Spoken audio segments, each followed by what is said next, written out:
अशोक के बाद अब हम ब्राह्मण साम्राज्य के बारे में जानेंगे।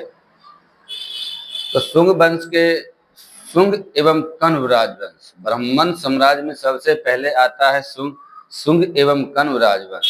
पुष्यमित्र शुंग जिसने मगध पर शुंग वंश की नींव डाली, ब्राह्मण जाति का था। शुंग शासकों ने अपनी राजधानी विदिशा में स्थापित की। इंडो यूनानी शासक मिनांडर को पुष्यमित्र शुंग ने पराजित किया था। पुष्यमित्र शुंग ने 2 बार अश्वमेध यज्ञ किया। इनके लिए पतंजलि ने अश्वमेध यज्ञ कराए। भरूत स्तूप का निर्माण पुष्यमित्र शुंग ने करवाया था। शुंग वंश का अंतिम शासक देवभूति था। इसकी हत्या 73 ईसा पूर्व में वासुदेव ने कर दी थी और मगध की गद्दी पर कण्व वंश की स्थापना की थी। कण्व वंश का अंतिम राजा सुशर्मा हुआ। शुंग वंश एवं कण्व वंश के बाद आता है सातवाहन राजवंश। तो सातवाहन राजवंश के बारे में जानेंगे। सिमुक ने 60 ईसा पूर्व में सुशर्मा की हत्या कर दी और सातवाहन वंश की स्थापना की। सातवाहन शासकों ने अपनी राजधानी प्रतिष्ठान गोदावरी नदी के किनारे में स्थापित की। सातवाहन वंश के प्रमुख शासक थे सिमुक, सातकर्णी, गौतमीपुत्र सातकर्णी, वशिष्ठी पुत्र पुलुमावी तथा यज्ञश्री सातकर्णी। सातकर्णी ने 2 अश्वमेध तथा 1 राजसूय यज्ञ किया। सातवाहन शासकों के समय के प्रसिद्ध साहित्यकार हाल एवं गुणाढ्य थे। हाल ने गाथा सप्तशती तथा गुणाढ्य ने बृहत कथा नामक पुस्तकों की रचना की। सातवाहन ने चांदी, तांबे, सीसा, पोटिन और कांसे की मुद्राओं का प्रचलन किया। सातवाहन अपना सिक्का ढालने में जिस शीशे का इस्तेमाल करते थे उसे रोम से मंगाया जाता था। ब्राह्मणों को भूमि अनुदान देने की प्रथा का आरंभ सातवाहन शासकों ने ही सर्वप्रथम किया था। भूमि दान का सर्वप्राचीन पुरालेखीय प्रमाण शताब्दी ईसा पूर्व के सातवाहनों के नानाघाट अभिलेख में मिलता है, जिसमें अश्वमेध यज्ञ में 1 गांव देने का उल्लेख है। सातवाहनों की राजकीय भाषा प्राकृत एवं लिपि ब्राह्मी थी। सातवाहनों ने अपने मातृसत्तात्मक ढांचे का आभास मिलता है। उनके राजाओं के नाम उनकी माताओं के नाम पर लिखने की प्रथा थी, जैसे गौतमी पुत्र, वशिष्ठी पुत्र आदि। लेकिन सातवाहन राजकुल पितृतंत्रात्मक, क्योंकि राज सिंहासन का उत्तराधिकारी पुत्र ही था। सातवाहनों में हमें मातृसत्तात्मक ढांचे का आभास मिलता है। उनके राजाओं के नाम उनकी माताओं के नाम पर रखने की प्रथा थी, जैसे गौतमी पुत्र, वशिष्ठी पुत्र आदि। लेकिन सातवाहन राजकुल पितृतंत्रात्मक था, क्योंकि राज सिंहासन का उत्तराधिकारी पुत्र ही होता था। सातवाहन शासकों ने ग्रामीण क्षेत्रों में प्रशासन का काम गौलमिक को सौंपा था। गौलमिक एक सैनिक टुकड़ी का प्रधान होता था, जिसमें 9 रथ, 9 हाथी, 25 घोड़े और 45 पैदल सैनिक होते थे। सातवाहनों की महत्वपूर्ण स्थापत्य कृतियां हैं कार्ले का चैत्य, अजंता एवं एलोरा की गुफाओं का निर्माण एवं अमरावती कला का विकास। सातकर्णी एवं अन्य सातवाहन शासक दक्षिणापथ के स्वामी कहे जाते थे। सातवाहन राज्य ने उत्तर और दक्षिण के बीच सेतु का काम किया है। सातवाहन वंश के बाद आता है चेदी वंश। तो चेदी वंश यानी कलिंग वंश। तो अशोक की मृत्यु के उपरांत संभवतः प्रथम शताब्दी ईस्वी पूर्व में कलिंग में चेदी राजवंश का उदय हुआ। इसकी जानकारी हमें हाथी गुम्फा अभिलेख से मिलती है। खारवेल इस वंश का सबसे प्रतापी राजा था। खारवेल जैन धर्म का अनुयायी था और उसने जैन मुनियों के लिए उदयगिरी की पहाड़ियों में गुफा का निर्माण करवाया था। चेदी वंश के बाद आता है भारत के यवन राज। भारत के यवन राज्य में भारत के यवन राज्य के बारे में जानेंगे। तो भारत पर आक्रमण करने वाले विदेशी आक्रमणकारियों का क्रम है। पहला है हिंद यूनानी, उसके बाद शक आए, उसके बाद पल्लव आए, उसके बाद कुषाण आए। सेलुकस के द्वारा स्थापित पश्चिमी तथा मध्य एशिया के विशाल साम्राज्य को उसके इसके उत्तराधिकारी एंटियोकस प्रथम ने अक्षुण्ण बनाए रखा। एंटियोकस द्वितीय के शासनकाल में विद्रोह के फलस्वरूप उसके अनेक प्रांत स्वतंत्र हो गए। बैक्ट्रिया के विद्रोह का नेतृत्व डियोडोटस प्रथम ने किया था। बैक्ट्रिया पर डियोडोटस प्रथम के साथ इन राजाओं ने क्रमशः शासन किया। डियोडोटस द्वितीय बैक्ट्रिया के विद्रोह का नेतृत्व डियोडोटस प्रथम ने किया था और बैक्ट्रिया पर डियोडोटस प्रथम के साथ इन राजाओं ने क्रमशः शासन किया, जैसे डियोडोटस द्वितीय, यूथिडेमस, डेमीट्रियस, मिनांडर, यूक्रेटाइडस, एंटीआल्किडस तथा हर्मिक्स। भारत पर सबसे पहले भारत पर सबसे पहले आक्रमण बैक्ट्रिया के शासक डेमीट्रियस ने किया था। इसने 190 ईसा पूर्व में भारत पर आक्रमण अफगानिस्तान, पंजाब एवं सिंध के बहुत बड़े भाग पर अधिकार कर लिया। इसने साकल को अपनी राजधानी बनाई। इसे ही हिंद यूनानी या बैक्ट्रियाई यूनानी कहा गया है। हिंद यूनानी शासकों में सबसे अधिक विख्यात मिनांडर हुआ। इसकी राजधानी साकल थी, आधुनिक सियालकोट है। शिक्षा का प्रमुख केंद्र भी था सियालकोट या साकल। मिनांडर ने नागसेन से बौद्ध धर्म की दीक्षा ली थी। मिनांडर ने नागसेन यानी नागार्जुन से बौद्ध धर्म की दीक्षा ली थी। हिंद यूनानी शासकों में सबसे अधिक विख्यात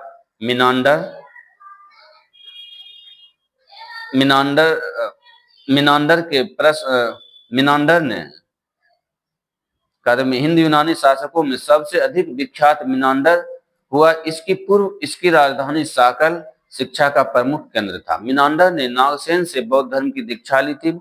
मिनांडर के प्रश्न एवं नागसेन द्वारा दिए गए उत्तर एक पुस्तक के रूप में संग्रहित है, जिसका नाम है मिलिंद पन्हो। उस पुस्तक का नाम क्या होता है? मिलिंद पन्हो, अर्थात मिलिंद के प्रश्न। हिंद यूनानी भारत के पहले शासक हुए जिनके जारी किए सिक्के के बारे में निश्चित रूप से कहा जा सकता है कि सिक्के किन राजाओं के हैं। भारत में सबसे पहले हिंद यूनानियों ने ही सोने के सिक्के जारी किए थे। हिंद यूनानी शासकों ने भारत की पश्चिमोत्तर सीमा प्रांत में यूनानी की प्राचीन कला चलाई, जिसे हेलेनिस्टिक आर्ट कहते हैं। भारत में गांधार कला इसका उत्तम उदाहरण है। भारत यूनानियों ने पर्दे का प्रचलन आरंभ कर भारतीय नाट्य कला के विकास में योगदान किया था। चूंकि पर्दा यूनानियों की देन था, इसीलिए यह अवनिका के नाम से प्रसिद्ध हुआ था। भारत के यवन राज के बाद आता है शक। अब हम शक के बारे में जानेंगे, शक शासक के बारे में जानेंगे। यूनानियों के बाद शकों की 5 शाखाएं थी। हर शाखा की राजधानी भारत एवं अफगानिस्तान में अलग अलग भागों में थी। पहली शाखा ने अफगानिस्तान, दूसरी शाखा ने पंजाब जिसकी राजधानी तक्षशिला थी, तीसरी शाखा ने मथुरा, चौथी शाखा ने पश्चिमी भारत और 5वीं शाखा ने ऊपरी ढक्कन पर प्रभुत्व स्थापित किया था। प्रथम शक राजा मो थे। शक मूलतः मध्य एशिया के निवासी थे और चारागाह की खोज में भारत आए थे।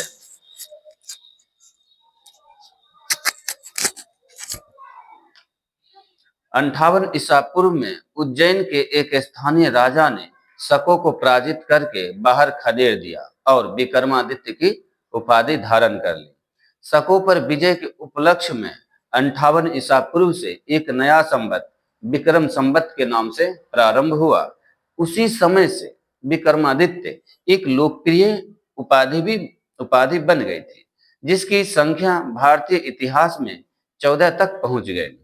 गुप्त सम्राट चंद्रगुप्त द्वितीय सबसे अधिक विख्यात विक्रमादित्य थे। शकों की अन्य शाखाओं की तुलना में पश्चिम भारत में प्रभुत्व स्थापित करने वाली करने वाली शाखा ने सबसे लंबे अरसे तक शासन किया। गुजरात में चल रहे समुद्री व्यापार से यह शाखा काफी लाभान्वित हुई और भारी संख्या में चांदी के सिक्के जारी किए।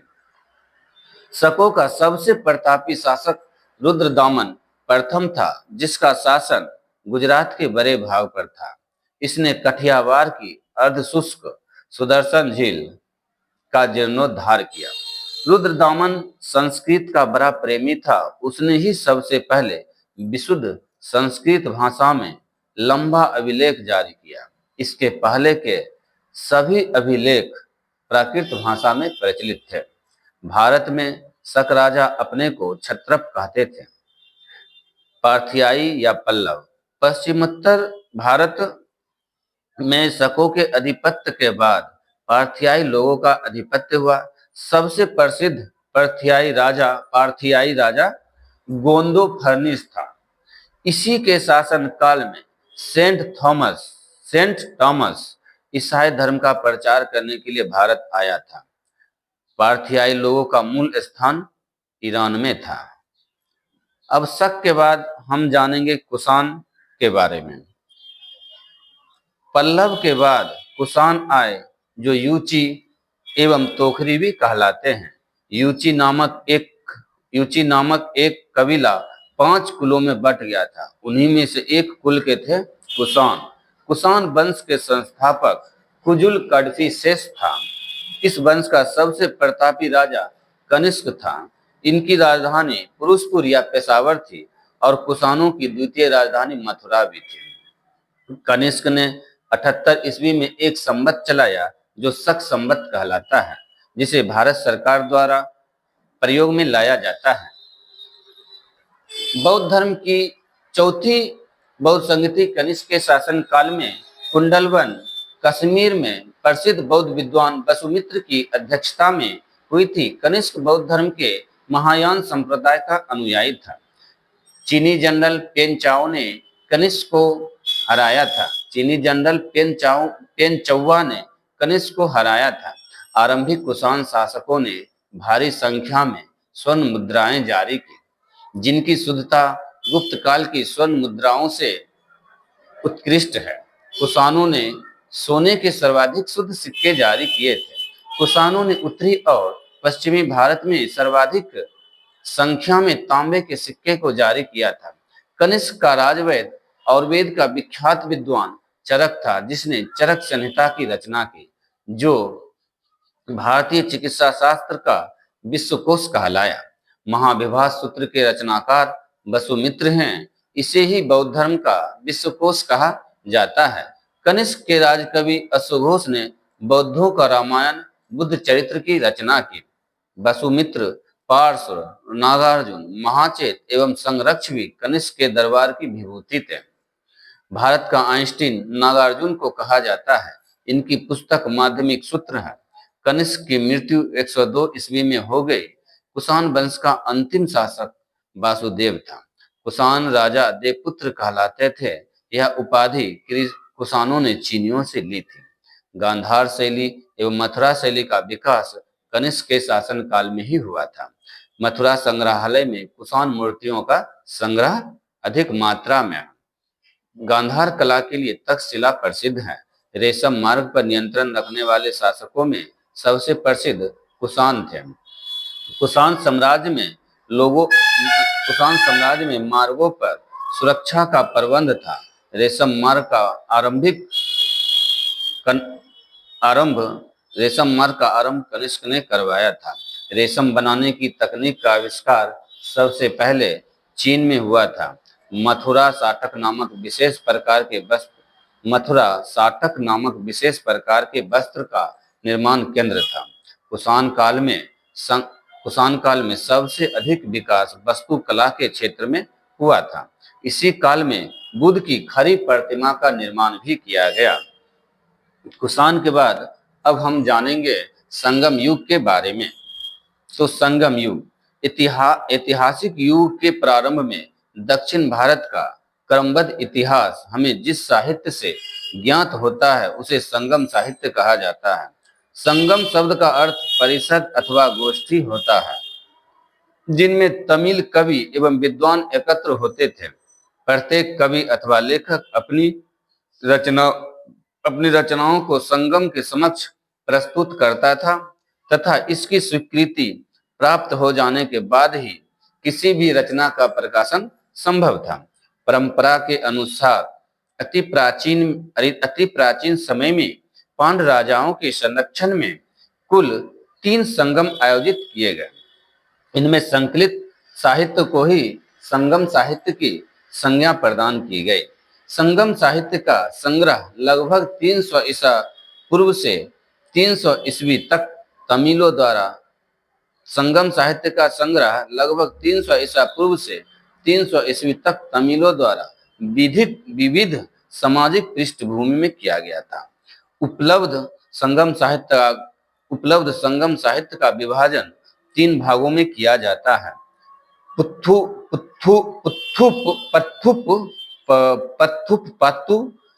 इत्थुथोकै तथा पादिनेन कीलकनको। तिरुवल्लुवर कृत कुरल तमिल साहित्य का एक आधारभूत ग्रंथ बताया गया है।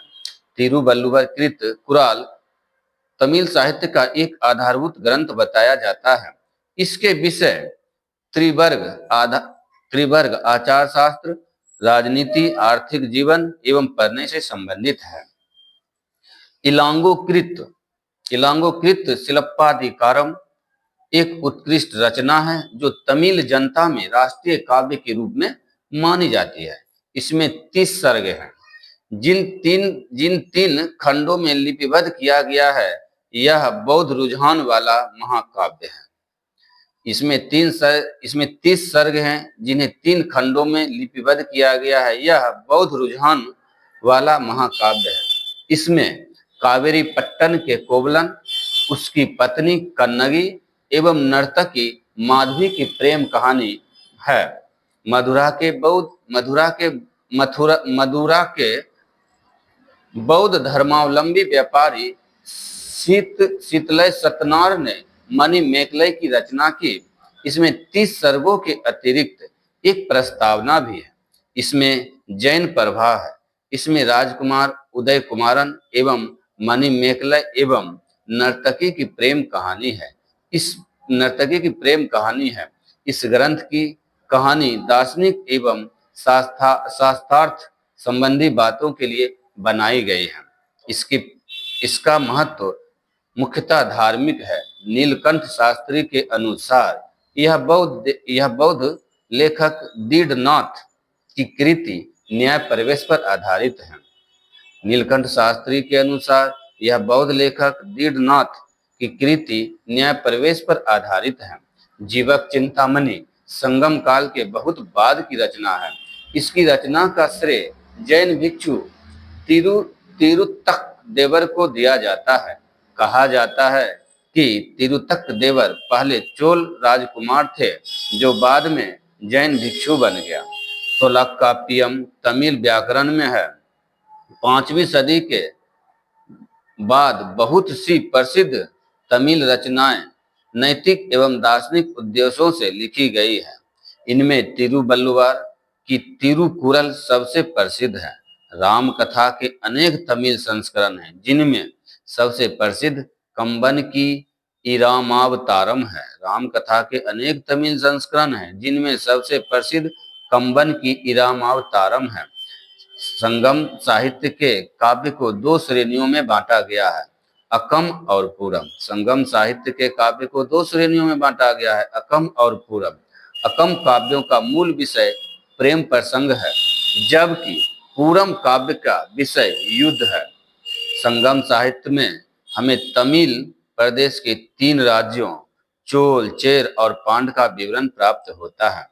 उत्तर पूर्व में चोल, दक्षिण पश्चिम में चेर तथा दक्षिण पूर्व में पांड्य राज्य स्थित था। संगम युगीन राज्यों में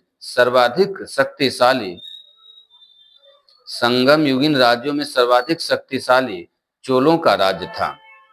यह पेन्नार तथा दक्षिणी बेल्लारू नदी के बीच स्थित था।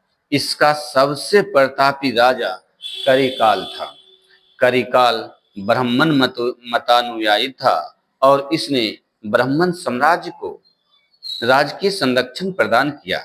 पूरा पुहार पत्तन का निर्माण इसी इसी के समय हुआ।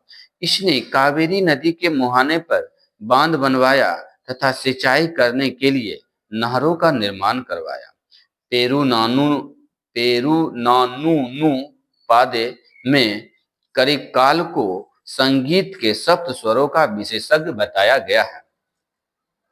संगम युग का दूसरा राज्य चेरो का था। संगम युग का दूसरा राज्य चेरो का था, जो आधुनिक केरल प्रांत में स्थित था। संगम युग का दूसरा राज्य चेरो का था, जो आधुनिक केरल प्रांत में स्थित था।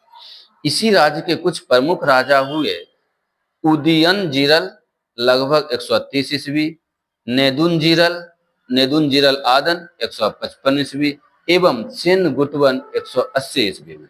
सेनगुटवन ने अधिराज की उपाधि धारण की। इसने पत्तिनी नामक धार्मिक ग्रंथ को समाज में प्रतिष्ठित किया।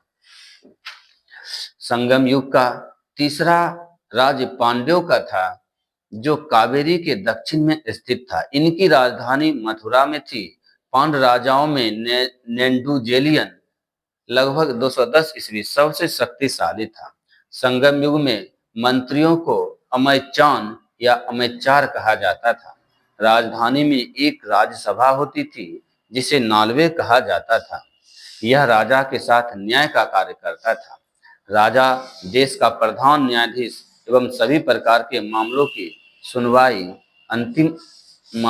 सुनवाई की अंतिम अदालत होता था। राजा के न्यायालय को मनरम कहा जाता था। चोरी तथा व्यभिचार के अपराध के लिए मृत्युदंड दिया जाता था।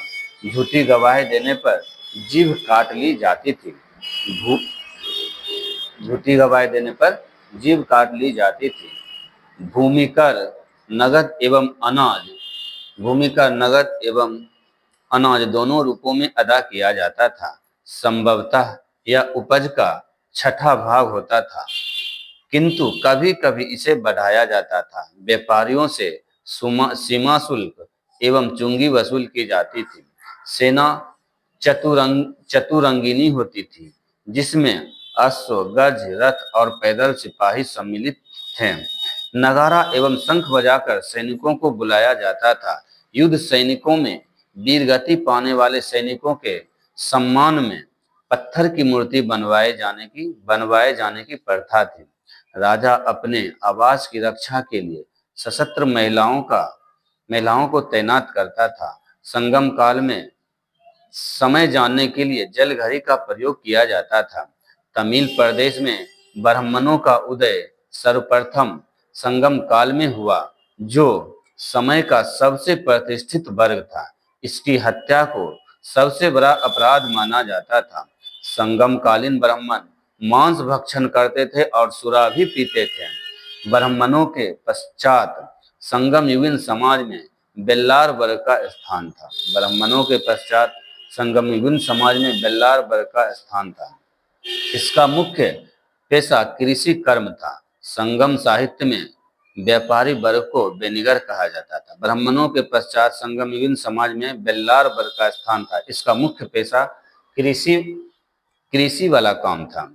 संगम साहित्य में व्यापारी वर्ग को बेनिगर कहा गया है। संगम साहित्य में दास प्रथा के अस्तित्व का प्रमाण नहीं मिलता है।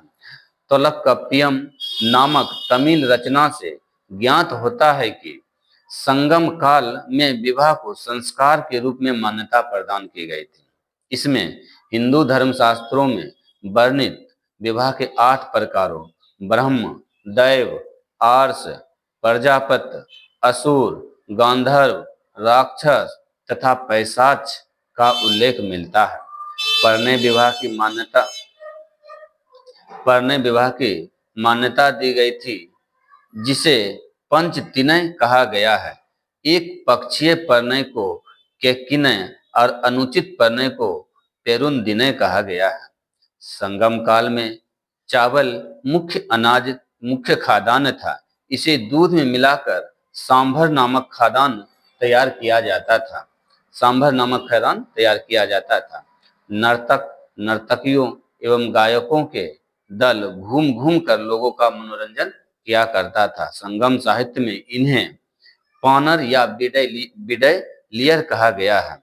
संगम साहित्य में मच्चेलियर तथा ओवैयर जैसी कवित्रियों की चर्चा हुई है, जिससे स्पष्ट है कि इस काल की स्त्रियां सु सुशिक्षिता होती थी। संगम काल के लोग कौवे को शुभ पक्षी मानते थे, जो अतिथियों के आगमन की सूचना देता था। कौवे नाविक को सही दिशा का बोध भी कराते थे। इस कारण सागर के मध्य चलने वाले जहाजों के साथ कौवे को ले जाया जाता था। संगम काल में संगम काल में समाधियों के स्थान पर पत्थर गाड़ने की प्रथा थी। इन्हें बीरगल या वीर प्रस्तर कहा जाता था। इनकी पूजा भी होती थी। प्रायः युद्ध में वीर गति प्राप्त सैनिकों के सम्मान में खड़े किए जाते थे या पत्थर। संगम काल में किसानों को बेल्लार तथा उनके प्रमुखों को बेल्लीर कहा जाता था। संगम साहित्य से पता चलता है कि समाज के निम्न वर्ग की महिलाएं ही मुख्यतः खेती का कार्य किया करती थी। इन्हें कड़ई सिवर कहा गया है। संगम काल में चोलों की समृद्धि का मुख्य कारण उनकी सुविकसित वस्त्रोद्योग था। संगम साहित्य से पता चलता है कि समाज के निम्न वर्गों की महिलाएं ही मुख्यतः खेती का कार्य किया करती थी। इन्हें कड़ई सिवर कहा गया है। संगम काल में चोलों की समृद्धि का मुख्य कारण उनका सुविकसित वस्त्रोद्योग था। संगम काल में चोलों की समृद्धि का मुख्य कारण उनका सुविकसित वस्त्र का उद्योग था। पांड्य राज्य में कोकय, सालियूर एवं चेर राज्य में बंदर प्रमुख बंदरगाह था। पांड्य राज्य में कोकय, सालियूर एवं चेर राज्य में बंदर प्रमुख बंदरगाह था। कोकय मोती खोजने का प्रमुख पत्तन था। कोरोमंडल समुद्र तट पर पुदुचेरी से 3 किलोमीटर दक्षिण में स्थित अरिकमेडु चोल वंश का एक प्रमुख बंदरगाह था। इस बंदरगाह से रोम के साथ व्यापार होता था। 1945 ईस्वी में यहाँ की खुदाई से एक विशाल रोमन 1945 ईस्वी में यहाँ की खुदाई से एक विशाल रोमन बस्ती का पता चलता है। यहाँ मनके के निर्माण का कारखाना भी था। पेरिप्लस में अरिकमेडु को पेडोक कहा गया है। संगम काल में ही मिस्र के एक नाविक हिप्पोलस ने मानसूनी हवाओं के सहारे बड़े जहाजों से सीधे समुद्र पार करने की विधि खोज की थी। संगम काल में ही मिस्र के एक नाविक हिप्पोलस ने मानसूनी हवाओं के सहारे बड़े जहाजों से सीधे समुद्र पार करने की विधि खोजी थी। तमिल देश का प्राचीन देवता मुरुगन था। तमिल देश का प्राचीन देवता मुरुगन था। कालांतर में उसका नाम सुब्रह्मण्य हो गया और स्कंद कार्तिकेय के साथ उनका तादात्म्य स्थापित कर दिया गया। हिंदू धर्म में स्कंद कार्तिकेय को ही शिव पार्वती का पुत्र हिंदू धर्म में स्कंद कार्तिकेय को शिव पार्वती का पुत्र माना गया है। स्कंद का एक नाम कुमार भी है। स्कंद का एक नाम कुमार भी है और तमिल भाषा में मुरुगन शब्द का यही अर्थ होता है। मुरुगन का प्रतीक मुर्गा माना जाता था तथा उसके विषय में यह मान्यता थी कि उसे पर्वत पर मतलब मुर्गन का प्रतीक मुर्गा था तथा उसके विषय में यह मान्यता थी कि उसे पर्वत पर क्रीड़ा करना अत्यधिक प्रिय है। उसका अस्त्र बर्छा था। कुर्वस नामक एक पर्वतीय जनजाति की स्त्री को मुर्गन की पत्नियों में माना गया है। कुर्वस नामक एक पर्वतीय जनजाति की स्त्री को मुर्गन की पत्नियों में माना गया है। वर्ण का सामाजिक वर्गीकरण संगम कवियों का ज्ञात था। वर्ण का सामाजिक वर्गीकरण संगम कवियों को ज्ञात था। संगम साहित्य में पवित्र या जादुई शक्तियों में विश्वास जताया गया। संगम साहित्य में पवित्र या जादुई शक्तियों में विश्वास जताया गया, जिसे अनकु कहा जाता था।